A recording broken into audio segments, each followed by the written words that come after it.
میں ہر وقت اپنے رب کی بارگاہ میں رہتا ہوں، وہی مجھے کھلاتا بھی ہے، وہی مجھے پلاتا بھی ہے۔ ابھی تو عند ربی یطعمنی و یسقینی، وہی مجھے میرے طعام کا انتظام کرتا ہے اور وہی میرا پانی کا انتظام کرتا ہے۔ تو اب چونکہ نفس اللہ ہیں، تو نفس اللہ ہر وقت حضوری خدا میں رہتا ہے، ہر وقت دربار خدا میں رہتا ہے، اور جب دربار خدا میں رہتا ہے تو اب اللہ اس نفس کو چاہے بغیر کھلائے ہی سیراب کر دے، بغیر کھلائے ہی شکم سیر کر دے، بغیر پلائے ہی سیراب کر دے، یہ اللہ کی مرضی ہے۔ تو اب اللہ کے لیے تو کوئی بات یقیناً محتاجی کی نہیں ہے، اور کوئی بات اللہ کے لیے مشکل نہیں ہے۔ تو ہر وقت یہ 2 نفوس بلکہ نہیں 5 نفوس دربار خدا میں رہتے ہیں، حضوری خدا میں رہتے ہیں، اور اللہ کی نگاہ میں رہتے ہیں۔ ایک نگاہ وہ ہے جو اللہ جس نگاہ سے ہم سب کو دیکھتا ہے، اور ایک نگاہ وہ ہے کہ جس نگاہ سے اللہ مصطفیٰ و مرتضیٰ و مجتبیٰ کو دیکھتا ہے۔ ایک نگاہ وہ ہے جس سے انبیاء کو دیکھتا ہے، ایک نگاہ وہ ہے کہ جس سے اوصیاء کو دیکھتا ہے، ایک نگاہ وہ ہے جس سے اولیاء کو دیکھتا ہے، ایک نگاہ وہ ہے جس سے شہداء کو دیکھتا ہے، ایک نگاہ وہ ہے جس سے صالحین کو دیکھتا ہے، ایک نگاہ وہ ہے جس سے صدیقین کو دیکھتا ہے، ایک نگاہ وہ ہے جس سے عام انسانوں کو دیکھتا ہے، ایک نگاہ وہ ہے جس سے موسیٰ کو دیکھتا ہے، ایک نگاہ وہ ہے جس سے فرعون کو دیکھتا ہے، ایک نگاہ وہ ہے جس سے ابراہیم کو دیکھتا ہے، ایک نگاہ وہ ہے جس سے نمرود کو دیکھتا ہے، ایک نگاہ وہ ہے جس سے آدم کو دیکھتا ہے، ایک نگاہ وہ ہے جس سے شیطان کو دیکھتا ہے، ایک نگاہ وہ ہے جس سے اسرائیل کو دیکھ رہا ہے، ایک نگاہ وہ ہے جس سے فلسطین کو دیکھ رہا ہے، ایک نگاہ وہ ہے کہ جس سے پاکستانیوں کو دیکھ رہا ہے، ایک نگاہ وہ ہے جس سے ہندوستانیوں کو دیکھ رہا ہے، سب کو دیکھ رہا ہے، لیکن نگاہ میں فرق ہے، نگاہ میں فرق ہے۔ آدم کو اس نگاہ سے دیکھتا ہے، اس نگاہ سے شیطان کو نہیں دیکھتا۔ جس نگاہ سے موسیٰ کو دیکھتا ہے اس نگاہ سے فرعون کو نہیں دیکھتا۔ وہ الگ بات ہے کہ آدم کو بھی رزق دے رہا ہے اور شیطان کو بھی رزق دے رہا ہے، موسیٰ کو بھی رزق دے رہا ہے، فرعون کو بھی رزق دے رہا ہے، اسرائیل کو بھی رزق دے رہا ہے، فلسطین والوں کو بھی دے رہا ہے۔ دے رہا ہے نہیں دے رہا؟ یا کسی اور کوئی اور ہے جو یہودیوں کو رزق دینے والا خدا کوئی اور ہے؟ کیوں نہیں بند کر دیتا کھانا؟ کیوں نہیں ان کے جہاز سارے ناکارہ ہو جاتے؟ بھائی دے رہا ہے، رزق دے رہا ہے، ان کی نشو و نما میں اضافہ کر رہا ہے، ان کی دولت میں اضافہ ہو رہا ہے، دیے ہوئے چھوٹ ڈھیل دیے جا رہا ہے۔ وہ ڈھیل کبھی اس لیے بھی دیکھتا ہے تاکہ کسی کا امتحان بھی ہو جائے، کسی کا امتحان بھی ہو جائے۔ اب سمجھ میں آیا؟ چاہتا تو اسی وقت زمین پھٹ جاتی اور پورا کا پورا لشکر یزید دھس جاتا۔ اگر ایسا ہو جاتا تو پھر امت کا امتحان کہاں ہو رہا ہوتا؟ آج تک امت امتحان کی منزل پر ہے، امتحان کی منزل پر ہے یقیناً۔ ہر وقت حسین کا امتحان نہیں تھا، امتحان حسین کے ذریعے امت کا تھا اور آج تک ہے۔ تو اس کی نگاہ میں فرق ہوتا ہے، کسی کو کسی نگاہ سے، کسی کو کسی نگاہ سے۔ اسی طرح حاجیوں کو الگ نگاہ سے دیکھتا ہے عرفے کے دن حاجیوں کو الگ نگاہ سے دیکھتا ہے، اور روضہ حسین کے زائروں کو الگ نگاہ سے دیکھتا ہے۔ یعنی یہاں پر بھی اس کی نگاہ میں فرق آ جاتا ہے۔ مومن مسلم نگاہ میں بھی فرق آ جاتا ہے کہ ہر کسی کو ایک نگاہ سے نہیں دیکھتا، حاجیوں کو الگ نگاہ سے اور زائران قبر حسین کو الگ نگاہ سے۔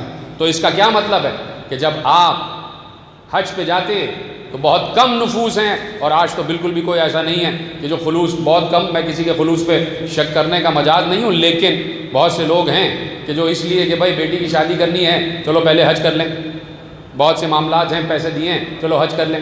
تو کتنے لوگ ہیں جو معرفت خدا کے ساتھ جاتے، کتنے لوگ ہیں جو معرفت رب کے ساتھ جاتے؟ بہرحال جاتے ہوں گے، خدا سب کی نیتوں کو خالص کر دے، لیکن خلوص نیت کا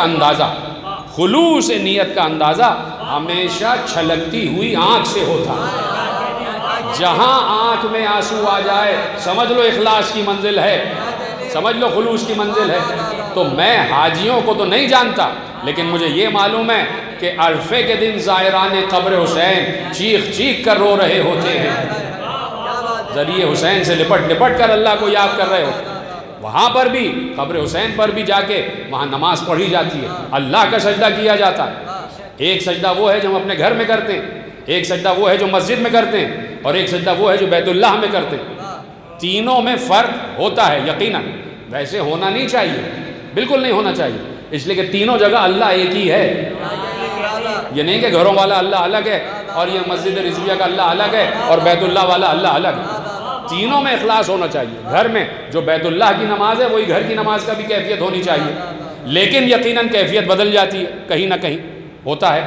آپ کسی چلے جائیے، خیر ہمارے برادران کے یہاں تو رکشہ والا بھی ہو کوئی بھی ہو اس کے پیچھے بھی نماز ہو سکتی ہے، تو ایک وہ نماز جو رکشے والے کے پیچھے پڑھ رہے ہیں، سارے ٹرک والے کھڑے ہو جاتے ہیں اور کوئی رکشے والا بھائی تم کھڑے ہو جاؤ، سب کھڑے ہو گئے، ان کے پیچھے تو کوئی بھی نماز پڑھا لے سب کے پیچھے نماز ہو جاتی ہے۔ تو ایک وہ جو جماعت ہو رہی ہوگی وہ رکشے والے کے پیچھے، اور ایک اگر امام کعبہ پڑھا رہا ہو تو ان کے یہاں بھی دونوں نیتوں میں اور اخلاص میں اور جذبوں میں فرق آ جائے، سمجھے آپ؟ میں ادھر کی بات کر رہا ہوں۔ اب یہاں آپ دیکھیے کہ ایک نماز ہم مسجد رضویہ میں پڑھ رہے ہیں اور ایک نماز ہم کربلا معلیٰ میں رواق کے نیچے پڑھ رہے ہیں، تو دیکھیے فرق آ جاتا ہے کہ آپ ابھی کچھ بھی سمجھ لیجئے، کچھ بھی کر لیجئے، لیکن کہیں نہ کہیں تحت الشعور میں ہوتا ہے کربلا دور ہے، وہ تو بہت دور ہے، ابھی تو ہم 4 گھنٹے کے فاصلے پہ ہوائی جہاز سے بیٹھے ہیں، لیکن جیسے ہی کربلا کے روضے میں اندر داخل ہو گئے آپ نے دیکھا یہ سامنے ذریعہ حسین ہے، اور حسین یہاں مردنی کی کیفیت میں نہیں ہے، بلکہ حسین اپنی قبر کو تخت ولایت بنا کے بیٹھے ہیں اور میرا آنا دیکھ رہے ہیں، میری آواز سن رہے ہیں، تو وہاں کے جذبوں میں فرق آ جاتا ہے، وہاں کی نماز میں فرق آ جاتا ہے، پھر انسان رو رو کر نماز پڑھتا ہے، پھر پتہ ہوتا ہے کہ میں کس ولی اللہ کی درگاہ میں ہوں، کہ جس ولی اللہ نے ثابت کیا کہ اللہ ہے، اسی حسین نے ثابت کیا کہ اللہ ہے۔ تو یہی ہمارا درہ امتیاز بھی ہے کہ ہم ہمیشہ نام حسین لے کر، دنیا کچھ بھی کہتی رہے اس سے ہمیں پرواہ نہیں ہے کہ ہم ہی لوگوں نے مارا اور ہم ہی لوگ رو رہے ہیں، چلو تم یہی سمجھو تو ہم سے صرف نظر کرو، بیٹھ جاؤ اپنے گھروں میں، ہم نے مارا ہم ہی رو رہے ہیں تو ہمارے رونے پہ اعتراض کیوں ہے؟ ہمارے رونے پہ اعتراض کیوں؟ ہم نے مارا ہم خود ہی کو پیٹ رہے ہیں تو خوش ہو جاؤ، تم ہمارے رونے پہ خوش ہو جاؤ، تو ہمارا رونا بند کیوں کروا رہے ہو؟ بھائی ہم رو رو کے اپنے گناہوں کی معافی مانگ رہے ہیں تو گناہوں کی معافی اللہ ہی سے تو مانگ رہے ہیں، ہمارا رابطہ اللہ سے منقطع کیوں کر رہے ہیں؟ روک روک کر ہمارا رابطہ اللہ سے منقطع کیوں کر رہے ہیں؟ تو بھائی دنیا کچھ بھی کہتی رہے، چونکہ رونا جو ہے وہ سب سے بڑی فتح ہے، سب سے بڑی زندگی ہے، اور انسان جب بھی چور آتا ہے اور چور گھر میں آ جائے اور کوئی بچہ چور کو دیکھے تو وہ چیختا ہے، تو چور ہمیشہ بچے کے منہ کو دبائے گا کہ یہ رونے نہ پائے، چیخنے نہ پائے، اس لیے کہ اگر یہ رویا اور چیخا تو میری شناخت ہو جائے گی، میں پکڑا جاؤں گا۔ تو اب جو بھی رونے سے منع کر رہا ہے سمجھ لو چور ہے، اور وہ چاہتا ہے کہ کہیں میں پکڑا نہ جاؤں، میری شناخت نہ ہو جائے۔ تو ہمیں پرواہ نہیں اس بات کی کہ کوئی ہمیں روکتا ہے روکتا رہے، ہم نے مارا ہم ہی رو رہے ہیں، چلو یہی صحیح، لیکن ہم اپنے دل کو اطمینان دلاتے ہیں کہ ہم جانور نہیں ہیں، ہم حیوان نہیں ہیں، ہم کسی کے قتل ہونے پر خوش نہیں ہوتے، ہمیں پتہ ہے کہ یہ جو کربلا میں شہید ہوا ہے، ذبح کیا گیا ہے، یہ نفس رسول کی منزل پر تھا، وہی نفس رسول کہ رسول اس دنیا سے گئے تو جانے کے بعد جاتے جاتے کہا زہرا سب سے پہلے تم مجھ سے ملو گی، سب سے پہلے، یعنی خود بتانے والیوں نے بتایا کہ رسول آغوش زہرا میں تھے، زانو زہرا پہ سر رسول تھا۔ دیکھیے یہ روایت بتاتی ہے کہ آخری وقت بیت رسول میں تھے، اس لیے کہ جب دروازے پہ دستک ہوئی تو زہرا نے اندر سے کہا کہ میرے بابا آرام کر رہے ہیں، ابھی کسی سے نہیں مل سکتے، لیکن بار بار دستک دینے والا دستک دے رہا تھا، اور رسول سو رہے تھے، رسول کی غشی تاری تھی، رسول کی آنکھیں بند تھیں، ایسے میں زہرا رونے لگی، اور زہرا کی آنکھوں سے آنسو ٹپکے تو رخسار رسول پر گرے، تو رسول کی آنکھ کھلی تو کہا زہرا کیوں رو رہی ہو؟ کہا بابا باہر پتہ نہیں کون آیا، بار بار دستک دے رہا ہے، میں بار بار منع کرتی ہوں وہ رکتا نہیں ہے۔ ایک بار زہرا کے ہاتھوں کو چوم کر کہتے زہرا تمہیں معلوم ہے جو باہر آیا یہ کون ہے؟ اسے کسی کی اجازت کی ضرورت نہیں ہے، یہ ملک الموت ہے اور یہ اللہ کے حکم سے مجھے لینے آیا ہے، لیکن زہرا یہ پوری کائنات میں تمہارے دروازے کا شرف ہے کہ ملک الموت تمہارے دروازے کے اندر بغیر اجازت نہیں آ سکتا۔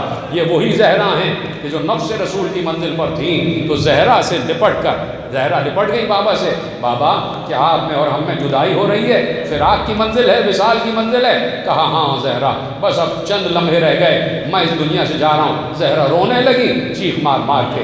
جب باپ خود کہہ دے کہ میں بیٹی سے جدا ہو رہا ہوں تو بیٹی جو پہچاننے والی ہو اور محبت کرنے والی ہو۔ زہرا رو رہی تھی تو ایک بار روتی روتے زہرا سے کہا، زہرا میرے کان کے قریب، میرے دہن کے قریب اپنے کان لاؤ۔ زہرا کان لائیں تو رسول نے کچھ کہا تو زہرا مسکرانے لگی۔ بہت بعد میں کسی نے پوچھا کہ پہلے رو رہی تھی پھر مسکرائی کیوں؟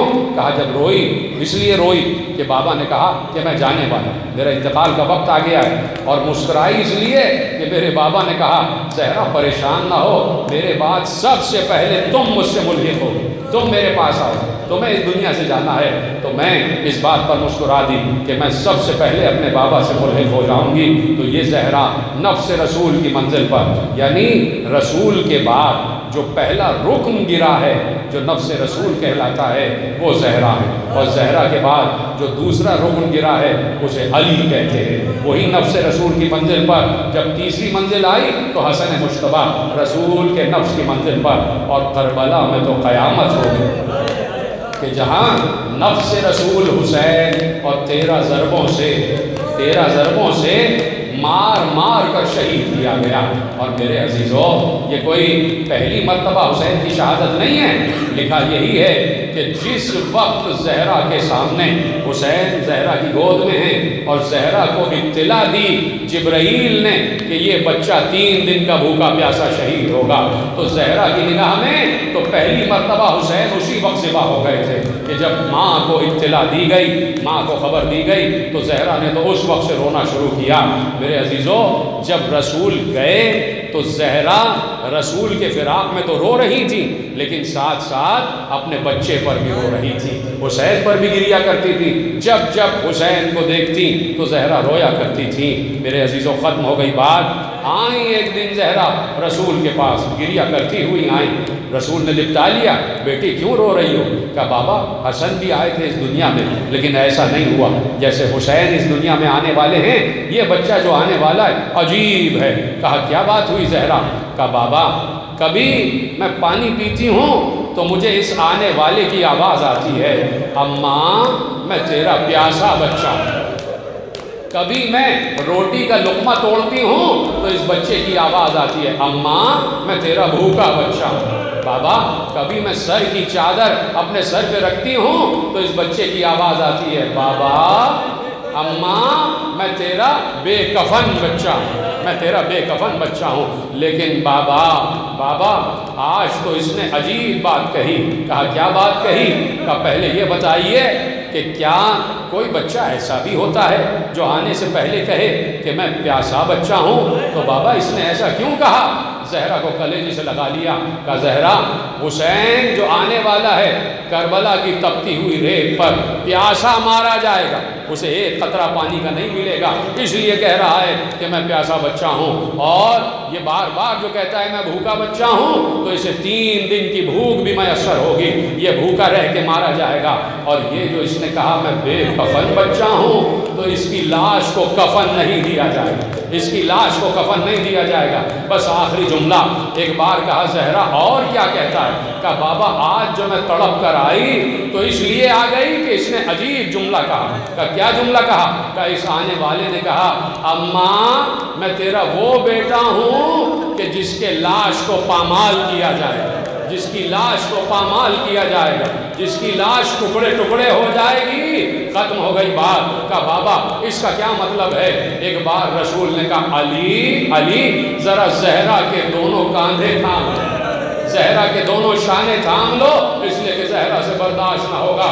علی آگے بڑھے، زہرا کے دونوں شانوں کو تھاما۔ اب رسول نے کہا زہرا نہ صرف یہ کہ بھوکا پیاسا بلکہ اس کی لاش پر گھوڑے دوڑائے جائیں گے، گھوڑے دوڑائے جائیں گے اور لاشا ٹکڑے ٹکڑے ہو جائے گا۔ میرے عزیزو زہرا سے برداشت نہ ہوا، زہرا خش کھا کے زمین پر گر گئی۔ ختم ہو گئی بات۔ میں ہاتھ جوڑ کے جناب سیدہ سے کہوں گا بیوی آپ نے تو سنا تھا کہ حسین کے لاشے پر گھوڑے دوڑیں گے، آپ سے برداشت نہ ہوا، لیکن کربلا میں آئیے زینب دیکھ رہی تھی، زینب کے سامنے حسین کے لاشے پر گھوڑے دوڑائے۔ اللہ لعنت اللہ علی القوم الظالمین۔